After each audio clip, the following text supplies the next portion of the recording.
Full-time RV life can take you to some amazing places. These places, urban or remote, can be teeming with vibrant people, delicious food, and stunning scenery.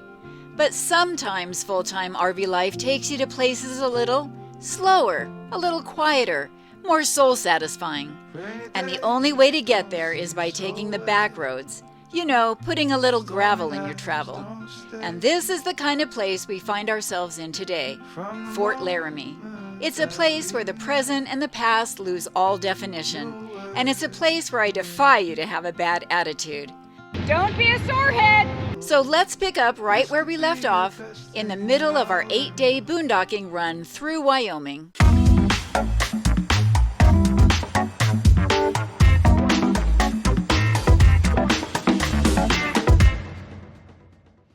We made it to our next boondocking site, a city park, a small city park in a very small town. I think population 200, 250, something like that.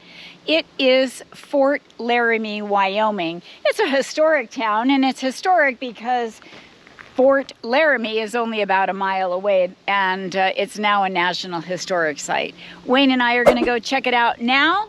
That's why we're here, but it is quite nice. The only drag about this one is that the train track is right there, and they come quite frequently.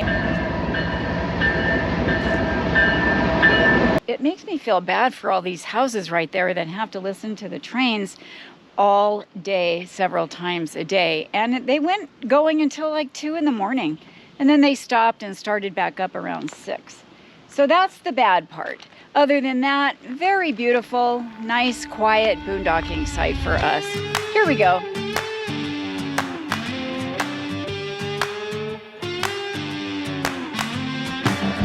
It's hotter than a blacktop in July, sweating like a sinner in a church. So I'm guessing the Pony Express came through here. We saw that on the map in town. And shoot at the lights. Got a couple 40s full of hops and fun. Looking for a good time, gotta live it up. Leave behind the city. This bottom floor is the cell that held up to 40 men or military men that did bad. They were bad. And they had to go to jail. Oh my goodness. They just lived in here, and everything was done in here. You can't see, the camera can't pick this up, but it's not good. Behave yourself. That's the moral of the story. 3, 4, hey, looks wild, but you know. By about 1870, they really wanted to refine the fort, so they added bird baths all around. Here's one here. This is the old bachelor's quarters, bachelor officers' quarters, and it has a nickname of Old Bedlam for all the boisterous noises that were coming out. Built in 1849, the oldest standing building in Wyoming. Hey, y'all, howdy, let's get rowdy tonight. Oh, tonight. Yeah, let's get rowdy.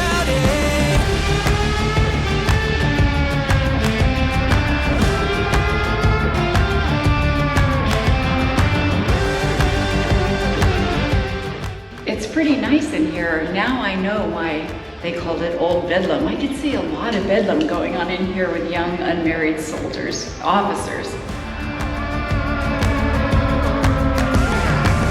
We're gonna pave the night red. Hoot and holler till we're dead.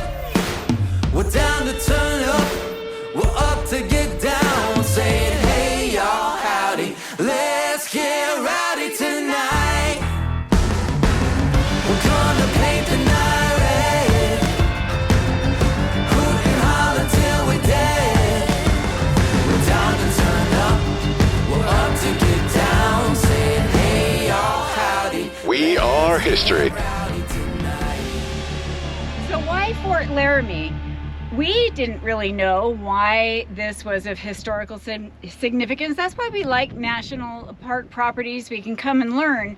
Apparently, this has some major historical significance in the development of the West.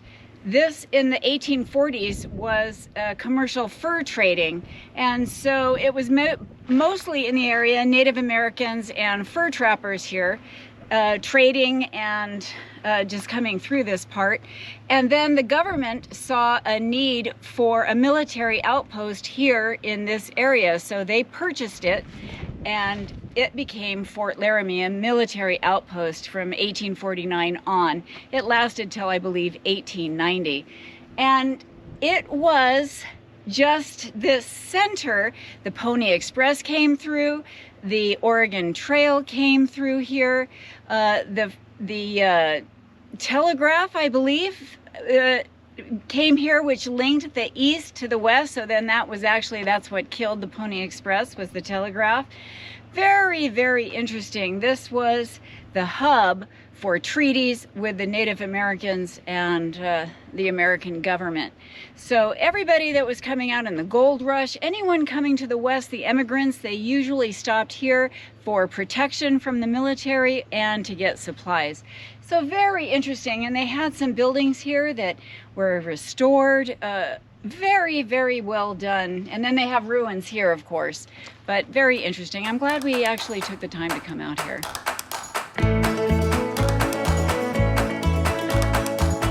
Okay, the prairie has its beauty even out here on the Wyoming prairie, just deep flowing Platte River. Used to be a ferry service here, but then the flow of immigrants got so large and there were problems with that and fights and all kinds of things, long waits. They built this very famous iron bridge. Do you have your phone camera? Maybe that bridge is lined with the nests, and there's just hundreds of swallows.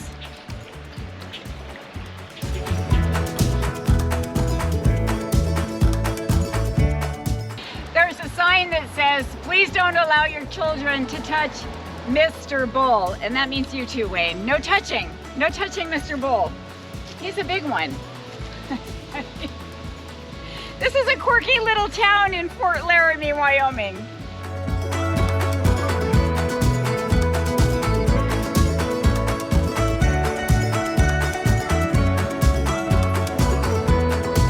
I don't think anybody's eating at the Hungry Cowboy anytime soon.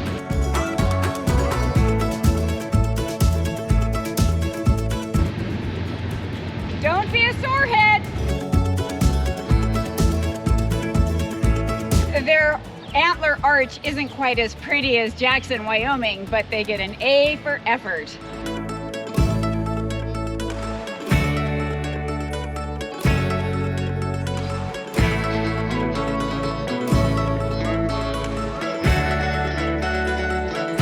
Not sure what this replica fort is.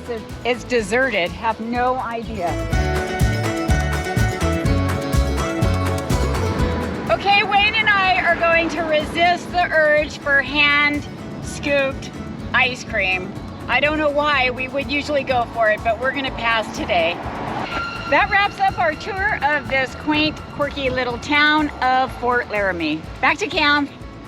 We're still in Fort Laramie, Wyoming. We were actually going to leave today and continue our journey south. We were going to stay overnight in Cheyenne tonight.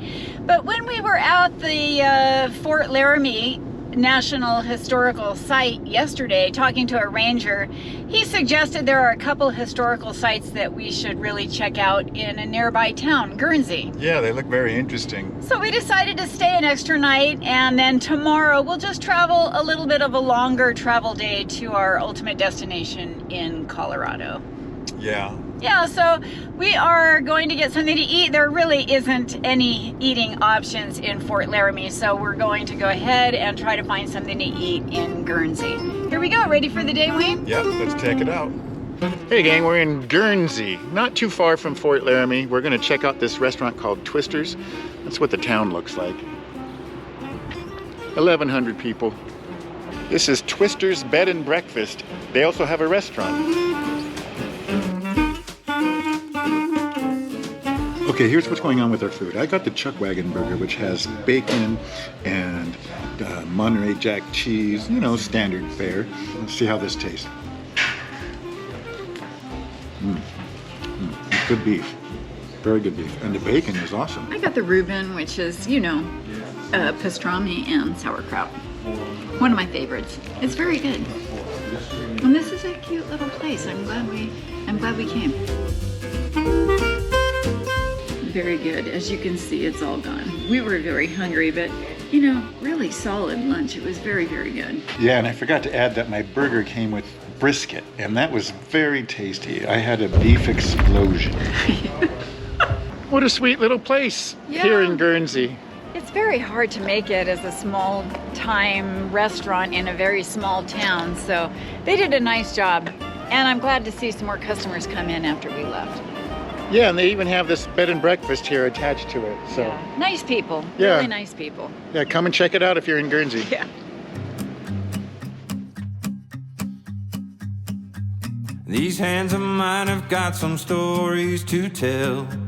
Seen parts of heaven and a whole lot of hell. Headed west to stake a claim in the ground. This looks like a prop in a scary movie, or at least a fantasy movie.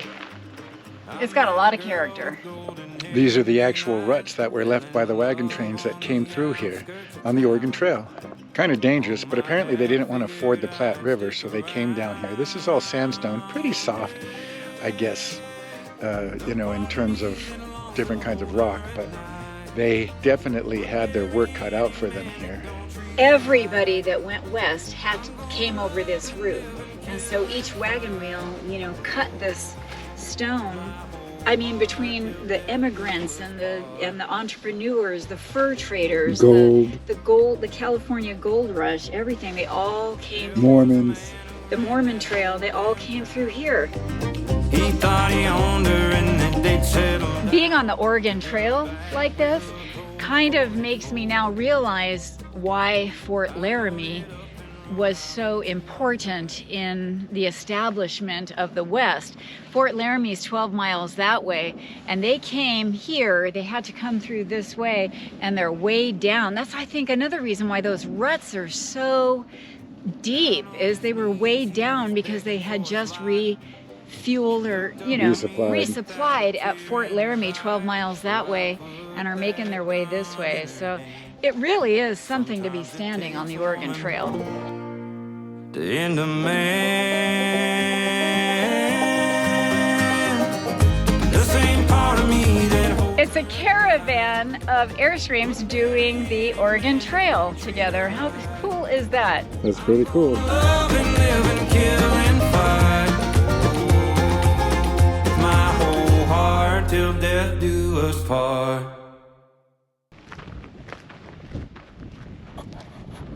This is called the Register Cliff. This is where the travelers, the many thousands and thousands upon travelers that came across the Oregon Trail, or the California Trail, or the Mormon Trail, this vast highway that cut through here, especially after the first pioneers made it possible for that to happen. This is where they would write their names on this sandstone cliff. And apparently they can go way back into the early 1800s. After Lewis and Clark cut the passage to the west, people started trickling, and then of course that trickle became a torrent. But here's one from 1805.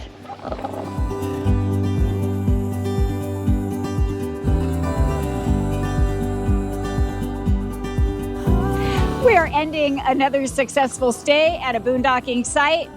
I just need to move the car so Wayne can back up, and then we can hook up the car. Here we go.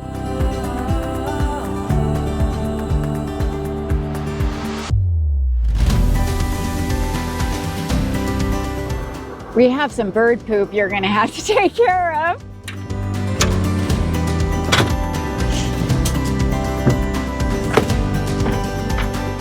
Ready to go? Ready to go. We're off.